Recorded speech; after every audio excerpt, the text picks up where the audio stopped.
არის დიუშენის სინდრომის მქონე ბავშვთა ხარდამჭერი მარში, სოლიდარობის მარში. და მინდა გითხრათ, რომ ჩვენ დღეს მე ძალიან მოხარული ვარ იმით, რომ ძალიან სამწუხარო რეალობა კი დავინახეთ დღეს დილით. მაგრამ ეს არის ჩვენი თემის, შიშიმაპირთა თემის გაერთიანების თვის მნიშვნელოვანი ნაბიჯი სამწუხაროდ რა. დღეს ჩვენ გაგვაგებინეს, რომ ადრე რო გეუბნებოდნენ, რომ შიშიმაპირებს არავინ არ ჩაგრავთ, ჩვენ ძალიან სოლიდარულები ვართ და ჩვენ თქვენ არაფერს არ გერჩით.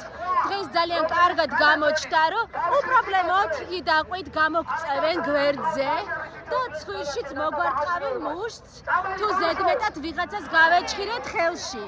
და ეს ჩვენ რო დავინახეთ, ეს მე დარწმუნებული ვარ, მოგცემს იმის განცდას, რომ პროტესტის გრძნობას და იმ განცდას, რომ ჩვენ ჩაგრავენ და ეს უფრო გაგვაერთიანებს და ჩვენს ხმას უფრო ხმამაღალს გახდის.